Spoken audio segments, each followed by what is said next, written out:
आज ये कहानी है एक ऐसे महान एक्टर की जिसके मोटिवेशनल डायलॉग संदीप माहेश्वरी से भी ज्यादा असरदार होते थे। इस देश में पढ़ाई लिखाई करने वालों को मिलता क्या है?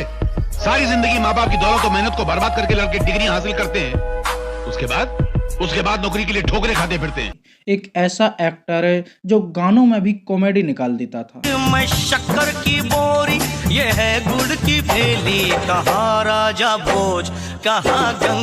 वो स्क्रिप्ट राइटर था, फिल्म राइटर था, विलन था, कॉमेडियन था और एक बहुत ही गंभीर एक्टर था। हालात शेर बनकर मुझे खा रहा है मगर जमाना मेरी हालत पे मुस्कुरा रहा है। हम जैसों की यही सजा है सर। जो हर किरदार को अपनी एक्टिंग से अमर कर देता था। तो हम बात कर रहे हैं बॉलीवुड के लीजेंडरी एक्टर, डायरेक्टर और राइटर रहे कादर खान की। कल तक मैं झूठ बोलता था तो सारा जमाना विश्वास करता था और आज मैं सच बोल रहा हूँ तो एक भी इंसान विश्वास नहीं कर रहा है। धन धन की सुनो झनकार, ये दुनिया है काला बाजार, ये पैसा बोलता है। कैसे एक अफगानी पिता और बलूची माँ के घर जन्मे कादर भारत पहुंचे थे। कादर खान का बचपन क्यों तरस खाने वाला रहा। कैसे कब्रिस्तान में फूट फूट कर रोने वाला एक बच्चा कमाल का डायलॉग राइटर बन गया। कादर खान फिल्मों में कैसे आए और क्यों उन्हें हीरो से भी ज्यादा फीस मिलती थी। लौट चलो घर लौट लो, लौट चलो घर। अभी थोड़ी देर पहले जेलर को मैं जेल भेज के जा रहा हूँ। कैसे अमिताभ बच्चन ने सिर्फ अपने घमंड के चलते कादर खान को खून के आंसू रुलाए।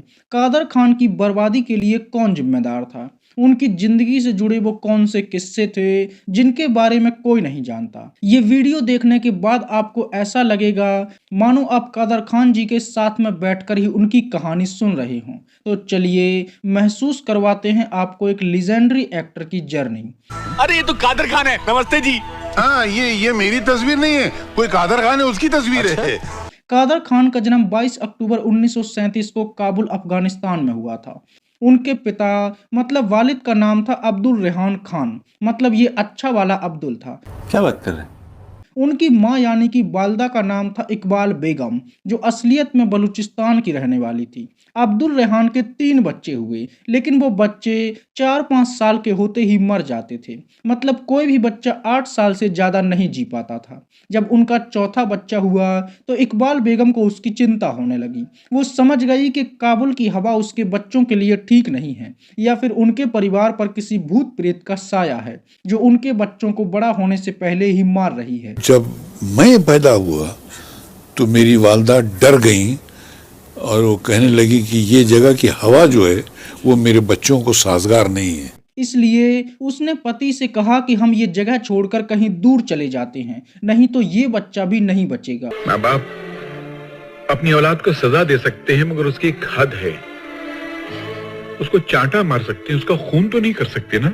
अब्दुल ने पहले तो मना कर दिया, लेकिन बेगम के रोज रोज कहने से वो भी मान गया और फिर वो लोग अपने उस छोटे से बच्चे को लेकर अफगानिस्तान को छोड़कर वहां से निकल पड़े और ठोकरें खाते हुए दिन रात भटकते हुए भारत आ गए और बम्बई के एक चौल कमाठीपुरा में रहने लगे। मतलब वो अपने उस बच्चे को काबुल की हवा से बचाने के लिए और जिंदा रखने के लिए अपना घर और देश तक छोड़ आए थे और एक अनजाने देश में एक चौल में रहने लगे थे। और यही वो छोटा बच्चा बड़ा होकर कादर खान बना। जो लोग कमाटीपुरे से वाकिफ हैं वो जानते हैं कि उससे गंदा स्लम पूरे वर्ल्ड में नहीं है सर। उस समय पर कमाटीपुरा को भारत की सबसे गंदी बस्ती कहा जाता था, जहां सांस लेना और जिंदा रहना ही जंग जीतने जैसा था। जिस जगह कादर खान का परिवार रहता था उसके एक तरफ कोठा था जिस पर वेश्यावृत्ति होती थी और दूसरे तरफ शराब का ठेका था और ऐसे माहौल में कादर खान पल रहे थे। लेकिन इससे भी बड़ी मार थी गरीबी की। कादर खान के पिता अपने घर का भरण पोषण करने में समर्थ नहीं थे।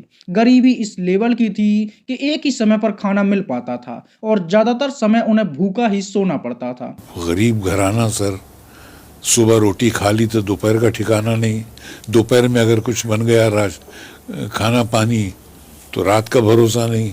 लेकिन यहाँ आपको ये भी बता दें कि कादर खान के पिता कोई अनपढ़ आदमी नहीं थे। वो पढ़े लिखे और कई भाषाओं के जानकार थे, लेकिन फिर भी कुछ नहीं कर पाए और इतने परेशान हो गए कि उन्होंने परिवार की जिम्मेदारी ही छोड़ दी और खुद एक मस्जिद में नमाज पढ़ाने लगे। वहां से उन्हें 4-5 रुपए मिलते थे, लेकिन उससे घर तो चलता नहीं, तो कादर खान के माँ बाप में लड़ाई झगड़े होने लगे। उनके पिता ने परिवार को छोड़कर मस्जिद को चुना और अपने 4 साल के बेटे और पत्नी को हमेशा के लिए उसी गंदी बस्ती में छोड़कर वो मस्जिद में ही रहने लगे। अल्लाह बहुत बड़ा है, ये मौला बहुत बड़ा है।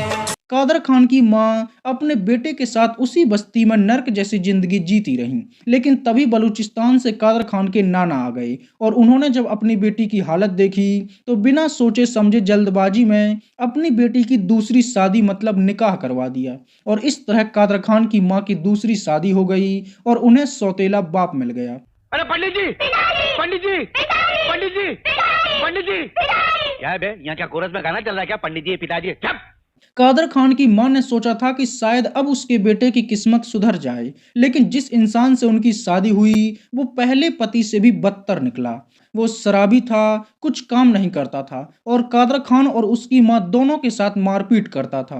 कादर खान को पिता का प्यार मिलने की बजाय नफरत मिलने लगी। उस आदमी ने कादर खान और उसकी मां को वो नर्क दिखाया जो उस गंदी बस्ती से भी 10 गुना ज्यादा डरावना था। कह सकते हैं कि कादर खान का पिता वही दूसरा इकबाल था जिसे लोगों को टॉर्चर करने में मजा आता है। तू समझा? हाँ। नहीं, तू समझा नहीं।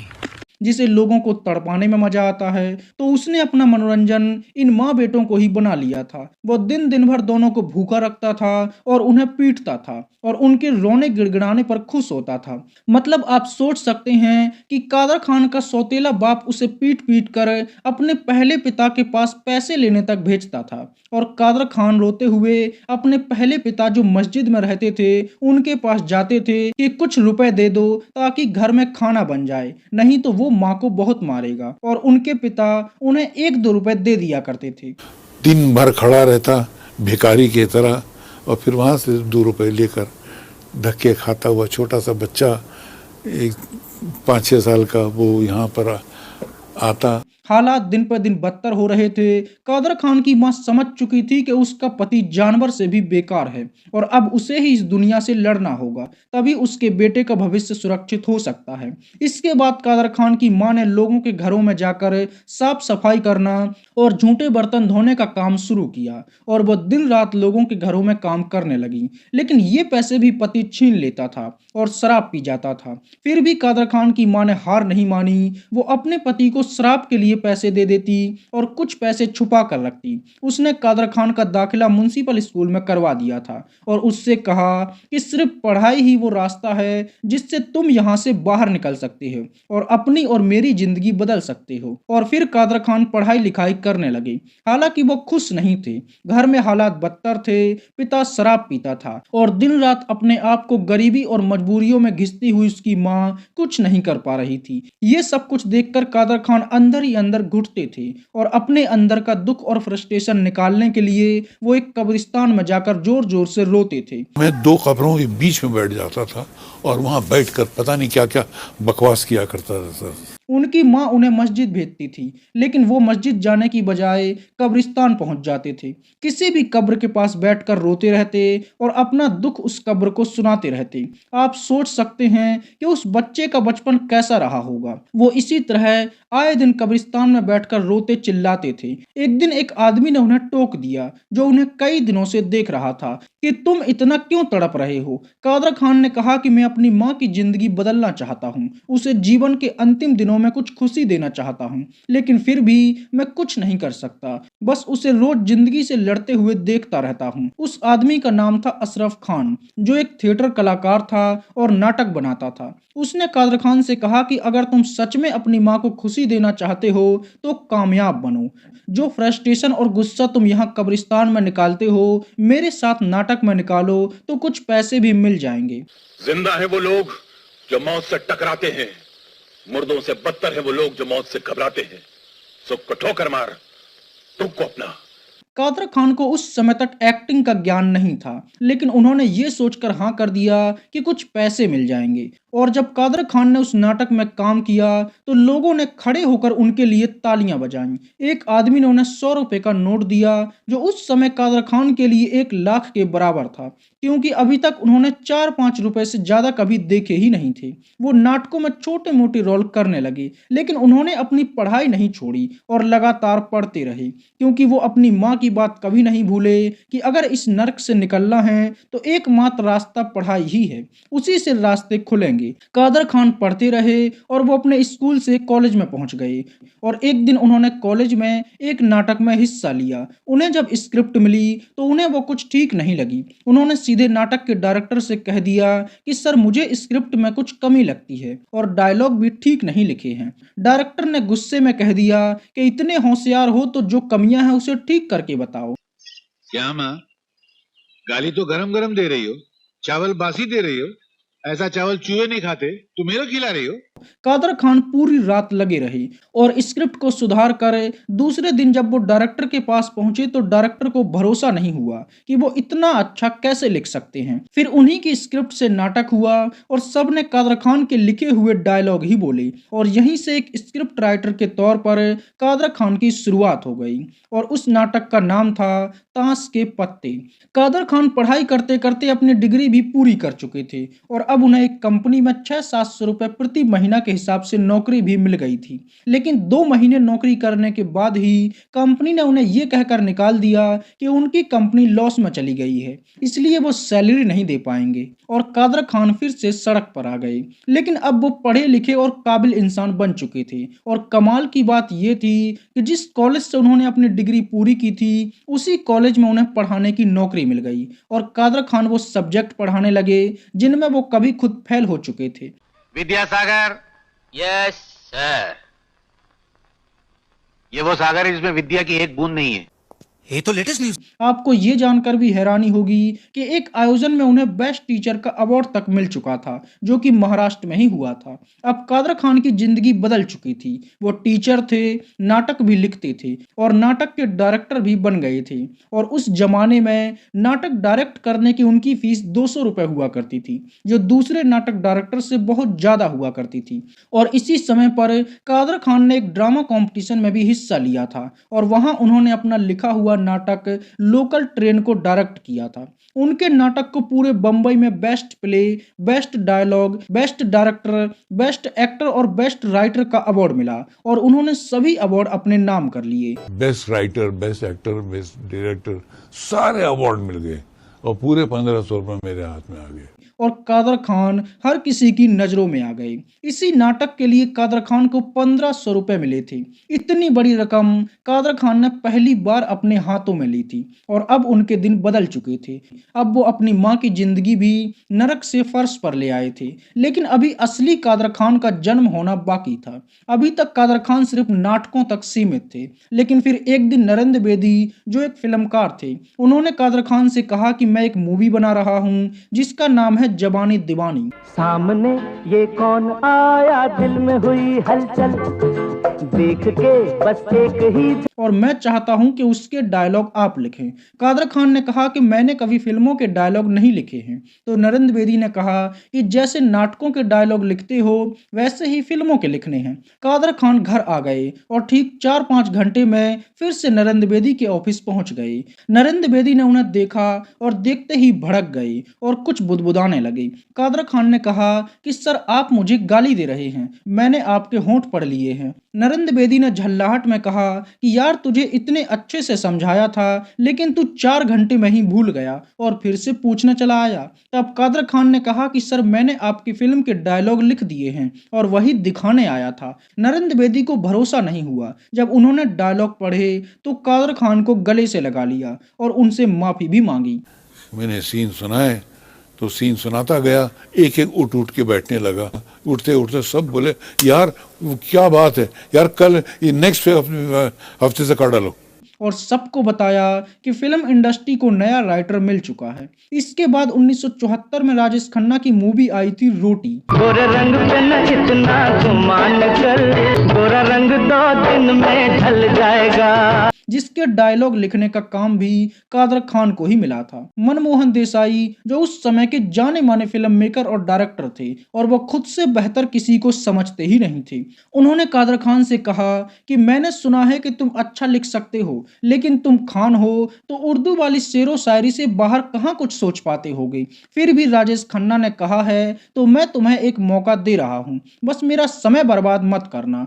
और इसके बाद कादर खान साहब अपने घर चले गए और ठीक अगले दिन कादर खान मनमोहन देसाई से फिर से मिलने के लिए उनके घर चले गए। मनमोहन देसाई ने जैसे ही कादर खान को देखा तो कुछ बड़बड़ाने लगे।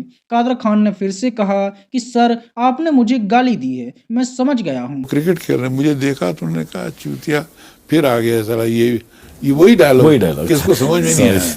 देसाई ने कहा कि गाली ना दूं तो क्या करूं, राजेश खन्ना की मूवी के डायलॉग लिखने का मौका दिया था तुझे और तू शायद स्क्रिप्ट देखकर ही घबरा गया, इसलिए एक ही दिन में ना कहने के लिए चला आया। कादर खान ने कहा कि सर मैं मना करने नहीं आया हूं, बल्कि डायलॉग लिख कर लाया हूं। मनमोहन देसाई को मानो झटका लग गया। जब उन्होंने डायलॉग पढ़े तो वो कादर खान की लेखनी के दीवाने हो गए और उन्होंने मूवी का क्लाइमैक्स लगभग 10 बार कादर खान से पढ़वाया और कहा कि अब तुम्हें काम दिलवाने की जिम्मेदारी मेरी। कादर खान को इससे पहली मूवी के लिए 21,000 रुपए मिले थे, लेकिन मनमोहन देसाई ने उन्हें 1,21,000 रुपए दिए। 1,21,000 रुपया, 1,21,000 में गिर गया। और उस समय पर घर में टीवी होना जैसे आज के समय पर कार होने जैसा था, लेकिन मनमोहन देसाई इतने खुश थे कि उन्होंने कादर खान को अपने घर का टीवी और एक सोने का ब्रेसलेट गिफ्ट में दे दिया और उनसे कहा कि अब तुम्हारे दिन बदल गए। और कादर खान एक ही झटके में लखपति हो गए और इस तरह कादर खान की एक स्क्रिप्ट राइटर के तौर पर बॉलीवुड में एंट्री हो गई। और फिर जो फिल्मों की कहानियां, डायलॉग और स्क्रीन प्ले कादर खान ने लिखे तो दुनिया उनकी दीवानी होती चली गई। कादर खान वो शख्सियत बने जो एक दिन में पूरी फिल्म के डायलॉग लिख देते थे, सेट पर बैठे बैठे ही फिल्म का सीन लिख देते थे। बड़े से बड़ा एक्टर और डायरेक्टर उनसे मूवी का स्क्रीन प्ले लिखवाते थे कि बेटा तेरी पिक्चर अभी तू बंद कर। वो कैसे बंद करेगा प्रकाश, मेरा रात को मेरे घर आ गया। सर मैं तो तुम्हारा पुराना फैन हूँ।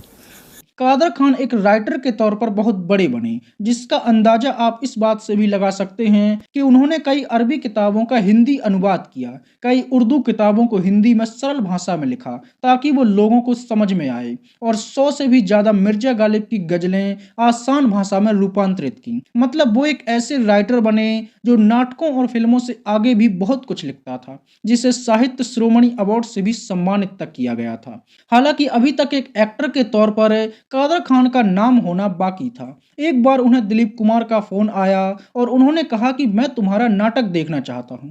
कादर खान ने भी अपने ही अंदाज में दिलीप साहब से कहा कि समय पर आना पड़ेगा और नाटक पूरा देखना पड़ेगा। ड्रामा देखने आप वक्त से पहले आएंगे सर, क्योंकि एक मरतबा ड्रामा शुरू हो जाता है तो हम लोग दरवाजा बंद कर देते हैं। दिलीप कुमार आए और उन्होंने जब कादर खान का नाटक देखा तो वो कादर खान की एक्टिंग से बहुत खुश हुए और उन्हें अपनी 2 फिल्मों का ऑफर भी दे दिया और कहा कि आपका फिल्म इंडस्ट्री में स्वागत है। ये मूवीज थी सगीना महतो और बैराग। हालांकि कादर खान की फिल्मों में एक्टर के तौर पर शुरुआत 1973 में आई राजेश खन्ना की मूवी दाग से हुई थी, जिसमें पहली बार कादर खान ने काका के साथ काम किया था और एक वकील का किरदार निभाते हुए वो नजर आई थी। योर ऑनर, मुल्जिम मक्कार है, फरेबी है, झूठा है, जज्बात का सहारा लेकर कानून को धोखा देना चाहता है। और इसके बाद वो दिलीप कुमार की सगीना महतो और बैराग जैसी फिल्मों में भी नजर आए। फिर छैला बाबू और बेनाम जैसी फिल्मों में उन्होंने मैन विलन के लिए वॉइस ओवर देने का भी काम किया। मतलब वो मैन विलन की आवाज बनते थे ताकि विलन की आवाज दमदार लगे। इसके बाद भी कादर खान ने जमाने से पूछो, गूंज, दरिया दिल, अनाड़ी, महाचोर जैसी फिल्मों में छोटे मोटे रोल किए। 1976 में अमिताभ बच्चन की मूवी आई थी अदालत, जिसमें पहली बार कादर खान एक पुलिस वाले के किरदार में नजर आए और जहां उन्हें नोटिस भी किया गया। देखो फजल की जिद मत करो, हमें कानूनी कार्रवाई करने दो।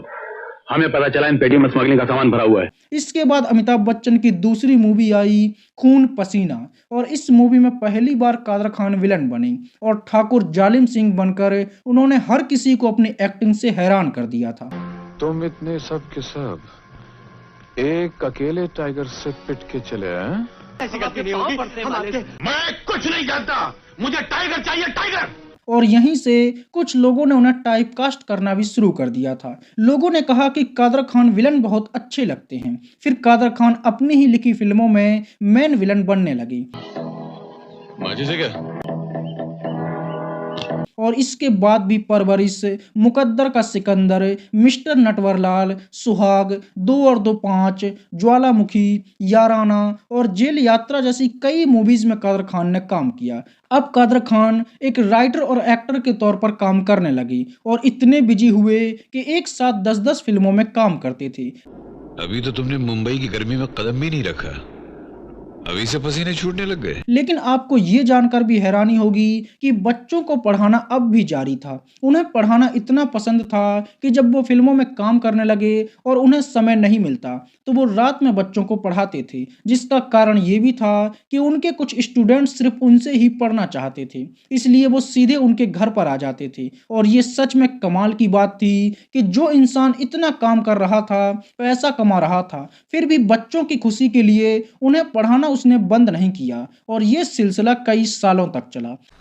आज के दिन मैं पैदा हुआ था। ये चू क्या है? इसमें इतना अफसोस करने की क्या बात? हालांकि कादर खान सबसे ज्यादा डायलॉग राइटर के तौर पर ही काम कर रहे थे और बॉलीवुड की जितनी भी आइकॉनिक फिल्में बनी उन सभी के डायलॉग कादर खान नहीं लिखे, जिनमें शहंशाह, धर्मवीर, मुकद्दर का सिकंदर, शराबी, लावारिस, देश प्रेमी, नसीब, जेल यात्रा, धर्म कांटा, खुददार और सत्ते पर सत्ता जैसी एक से बढ़कर एक बेहतरीन मूवीज रहीं। अमर अकबर एंथनी के डायलॉग भी कादर खान नहीं लिखे थे और अगर देखा जाए तो हिंदी फिल्मों में टपोरीपन लाने वाले भी कादर खान ही थे, क्योंकि यही वो पहली मूवी थी जिसमें भीड़ू, किधर जारेला है, आरेला है, उधर ही ठोक देगा जैसी भाषा का प्रयोग कादर खान नहीं किया था। अपन खाली एंथोनी नहीं है, साथ में एक तो गोंजाल्वेस भी लगेला है। एंथोनी गोंजाल्वेस ऐसे बोलने का था ना साहब, हाथ मिलाओ। तू अगर ड्राइवर नहीं पियला होता तो क्या वो जाया तेरे को मारने दे सकता? और यहीं से बॉलीवुड फिल्मों में टपोरीपन आया और फिर ये बढ़ता ही चला गया और इस भाषा की शुरुआत करने वाले कादर खान ही थे। 1983 में अमिताभ बच्चन जब कुली बने तो इस मूवी में डायलॉग राइटर के साथ साथ कादर खान मेन विलन भी बने और पहली बार उन्होंने मेन विलन का किरदार ऐसा निभाया जिसने उन्हें एक दमदार और खतरनाक विलन वाली लिस्ट में शामिल कर दिया था। मैं न किसी खुदा को मानता हूँ, उसके कहर को जानता हूँ, बल्कि जो मेरी बात नहीं मानता मैं खुद उसके लिए कहर बन जाता हूँ। हालांकि यही मूवी उनकी बर्बादी का कारण भी बनी और अमिताभ बच्चन उनके दुश्मन बन गए थे। कब तक बचेगा? इसमें 3 गोलियां अभी और बाकी हैं, तो फिर चला गोली। देखते ही ये चादर मुझे बचाती है या कफन बन के मुझे कब्र तक पहुंचा देती है। A few moments later. Mohammad रसूलुल्लाह। भाई कुछ ज्यादा नहीं हो गया ये? मतलब इसके बाद आई जितेंद्र की मूवी जस्टिस चौधरी और इसमें भी कादर खान ने बेहतरीन काम किया। कादर खान ने कई मूवीज में विलन का किरदार निभाया और वो खतरनाक विलन बनने लगे थे। जमीन का कलेजा फट जाए या आसमान टूट के जमीन पे गिर जाए, मैं ये इलेक्शन जीत कर रहूंगा और किसी भी कीमत पर जीत के रहूंगा।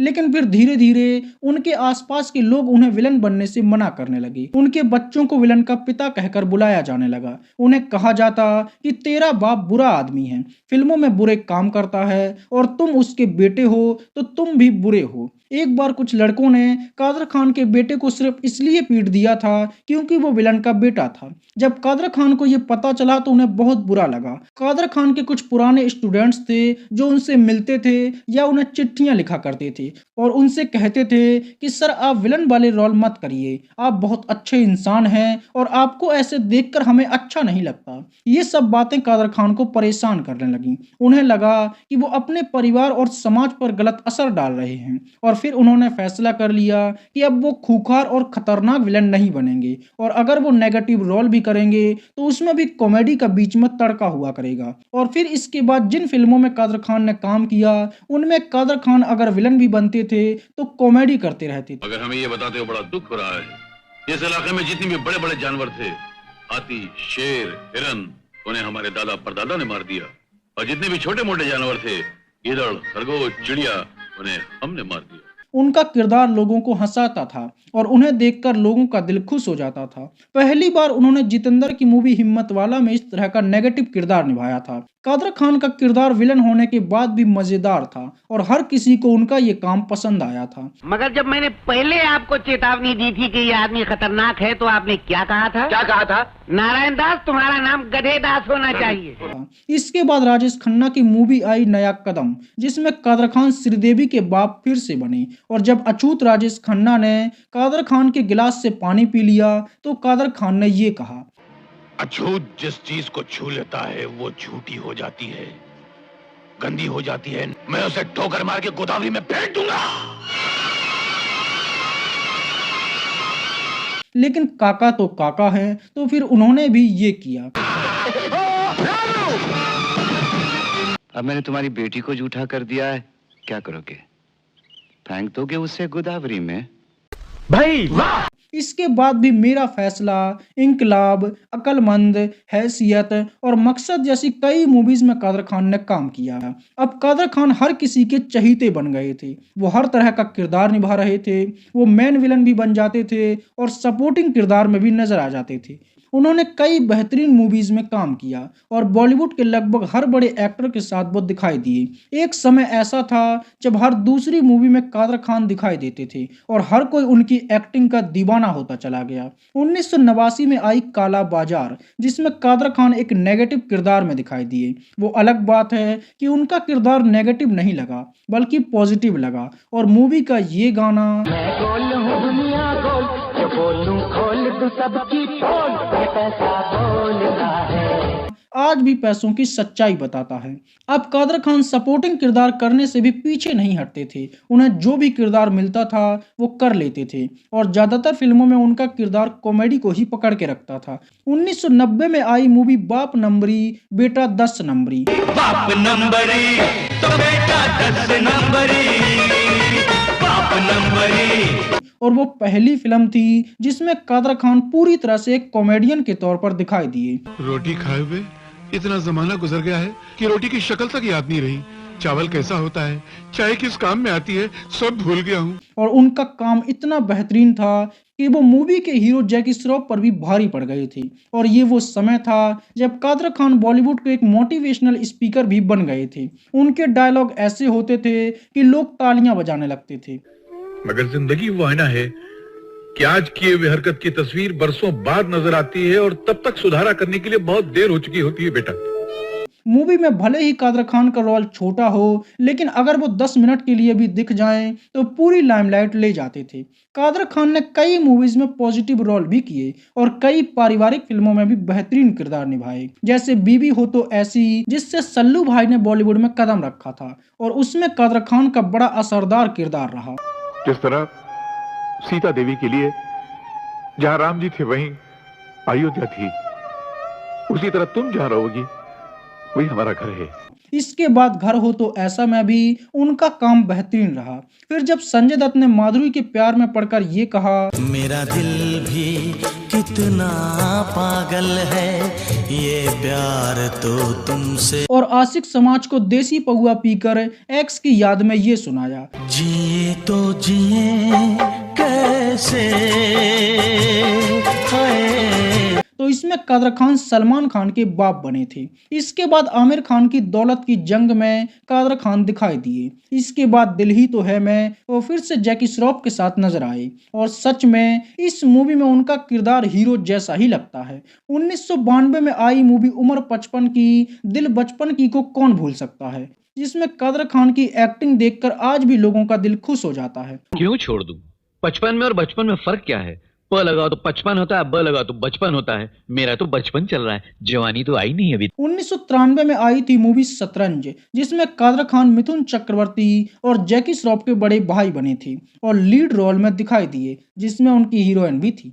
मेरे छोटे भाइयों ने तमाम उम्र मेरी उंगली थाम कर अपनी जिंदगी का रास्ता तय किया है और मैं नहीं चाहता कोई औरत तलवार बनकर हम भाइयों की जिंदगी में और हमारे हाथ और उंगलियों को काट काट कर अलग कर दे। इसी साल आई थी आंखें, जिसमें गोविंदा और चंकी पांडे ये कह रहे थे, ओ लाल दुपट्टे वाली तेरा नाम तो बता। और इस मूवी में कादर खान गोविंदा और चंकी के बाप बने और डबल रोल में दिखाई दिए। आप ही मिस्टर हसमुख हैं? देखा है पहली बार साजन दिया। इसके बाद अजय देवगन ने दिल टूटे आशिकों के लिए किडनी टचिंग सैड सॉन्ग दिया। मेरा गम अगर न होता तो शराब। मूवी आई दिल है बेताब और इसमें कादर खान ने एक लालची बाप का किरदार निभाया जो पैसों के लिए अपने ही बेटी को बेच देता है। इसके बाद वो दीपक तिजोरी की छोटी बहू में दिखाई दिए। ये मूवी तो कुछ खास नहीं चली, लेकिन कादर खान पर फिल्माया गया ये गाना इसके बाद भी कई मूवीज आती रहीं। 1994 में गोविंदा राजा बाबू बने और कादर खान उनके पिता बने और राजा बाबू मूवी इतनी बड़ी हिट हुई कि इससे कई लोगों की किस्मत बदल गई। एक तरफ थे गोविंदा जो एक्शन से कॉमेडी में आ गई,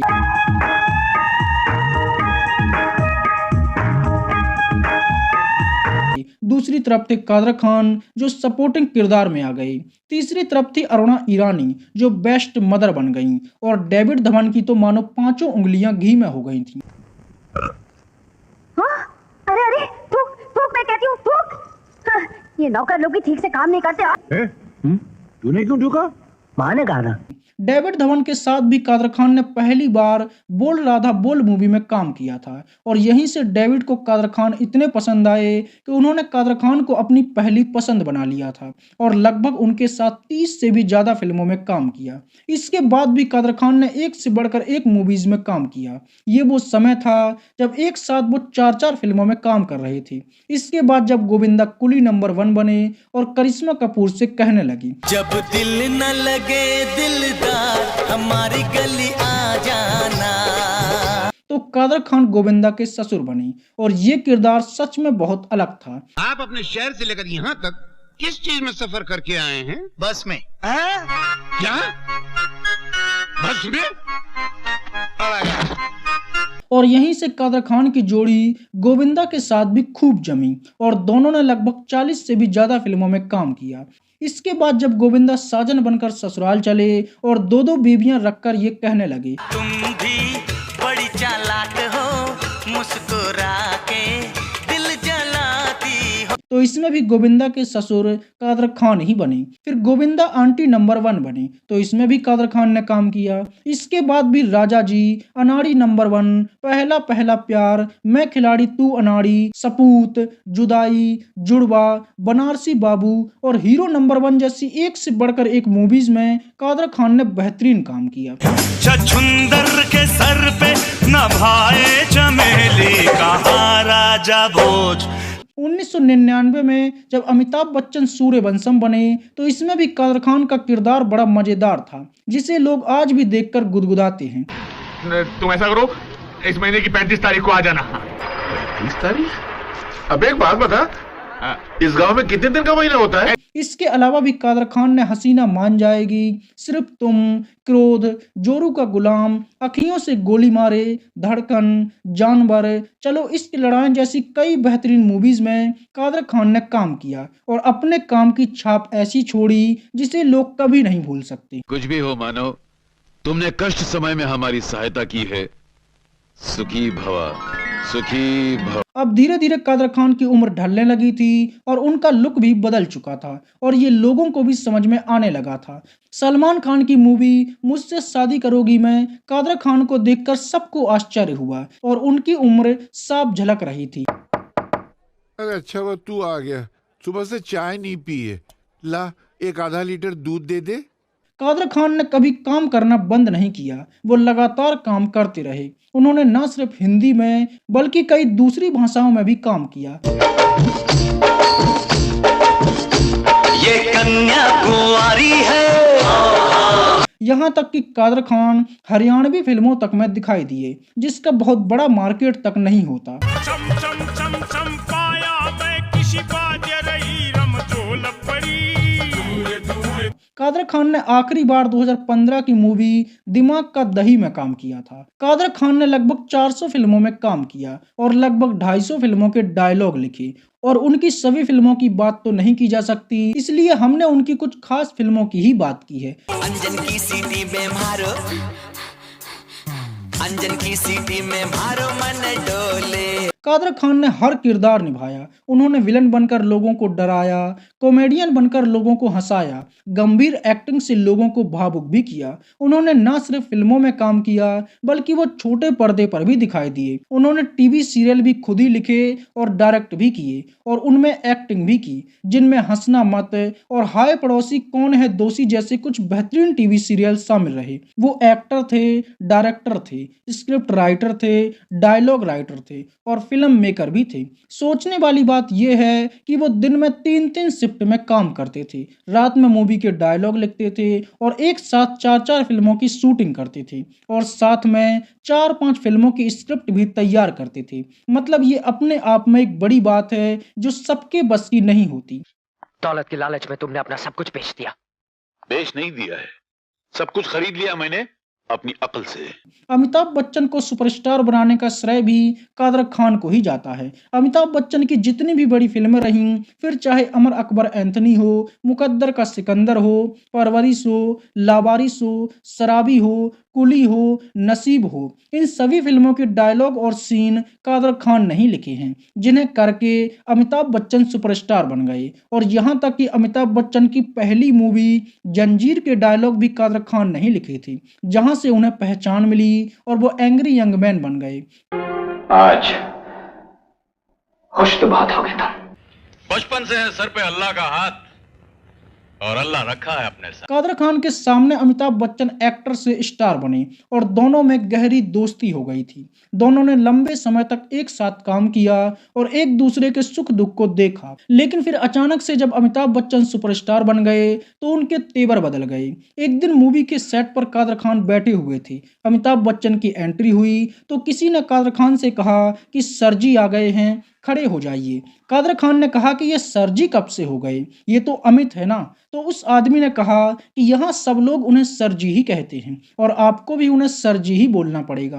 कादर खान ने मना कर दिया। उनका कहना था कि जो मेरे लिए दोस्त है, जिसके साथ बैठकर हमने समय को बदलते देखा है, वो मेरा सर जी कैसे हो गया। अमिताभ बच्चन को ये बात अच्छी नहीं लगी और वो कादर खान से किनारा करने लगे और धीरे धीरे ये दूरी इतनी बढ़ गई कि अमिताभ बच्चन ने कादर खान के साथ न सिर्फ काम करना बंद कर दिया बल्कि उन्हें कई फिल्मों से बाहर भी करवा दिया। मैंने कहा यार वो तो अमित है, सर जी कब से हो गया। मेरे मुंह से निकला नहीं सर जी, वो सर जी का न निकलना मैं निकल गया उस ग्रुप में से।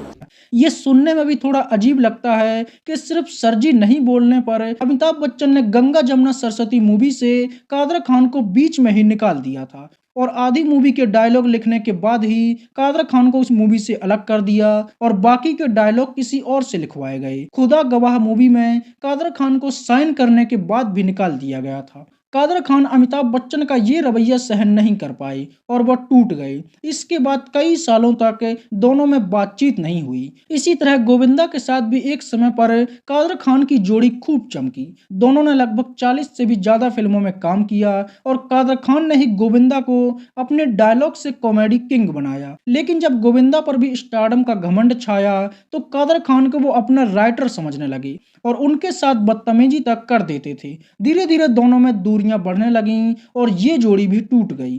मैं जा रहा हूं। अरे जा, मुझे किसी की जरूरत नहीं है। अरे जब मैंने अपने दिल में रहने वालों के जाने का अफसोस नहीं किया तो घर से जाने वालों की परवाह क्या करूंगा। इस तरह से कादर खान ने जिसे भी स्टार बनाया बाद में उसी ने उन्हें किसी काम का नहीं छोड़ा। और अब हम बात करेंगे कादर खान की पर्सनल लाइफ की। कादर खान को सबसे ज्यादा अपनी माँ से लगाव था और हो भी क्यों ना, वो औरत नहीं, उनके लिए देवी से कम नहीं थी। अब भी उसका नाम लेता हूँ तो मेरा मन करता है कि उसके पैर कहीं मिले तो मैं उसको आंखों से लगाऊं। वो अगर जिद ना करती तो कादर खान को दुनिया कभी देख ही नहीं पाती। वो हमेशा अपनी माँ को महत्व देते थे, उसे बहुत मानते थे। एक दिन जब कादर खान शूटिंग से घर लौटे तो उन्होंने देखा कि उनकी माँ खून की उल्टियां कर रही हैं। वो तुरंत उन्हें हॉस्पिटल ले गए, लेकिन अफसोस कि कादर खान अपनी माँ को बचा नहीं पाए और उन्हें वो छोड़कर चली गईं। पूरी जिंदगी उनकी माँ दुनिया से लड़ती रहीं, फिर अपने आप से लड़ती रहीं और दुनिया ने उनका मजाक बना दिया था। और चौंकाने वाली बात ये थी कि जब वो मरी उस दिन भी लोग मजाक ही कर रहे थे, क्योंकि उस दिन 1 अप्रैल था कादर खान की शादी अजरा खान से हुई थी, जिससे कादर खान के 3 बच्चे हुए। पहले बेटे का नाम अब्दुल खान था, जो फिल्मों की चकाचौंध से दूर रहा और कनाडा जाकर वो एक सिक्योरिटी गार्ड की नौकरी करने लगा था। दूसरे का नाम था सरफराज खान, जिसे आपने कई मूवीज में देखा होगा, और तीसरे बेटे का नाम था शहनवाज खान, और उसने भी कई फिल्मों में असिस्टेंट डायरेक्टर का काम किया है। कादर खान जब चल रहे थे तो हर कोई उनके पीछे था, वाहवाही कर रहा था। दूल्हे का सेहरा सुहाना लगता है, दुल्हन का तो। लेकिन जैसे ही उनके दिन बदले तो लोग भी बदल गए। 2003 के बाद कादर खान ने फिल्मों में काम करना कम कर दिया था। अब वो केवल गिनी चुनी फिल्मों में ही नजर आते थे और बहुत ही छोटे मोटे रोल करते थे। एक बार वो स्टेज पर एक गजल सुना रहे थे कि अचानक से मंच पर लोगों की भीड़ उमड़ गई।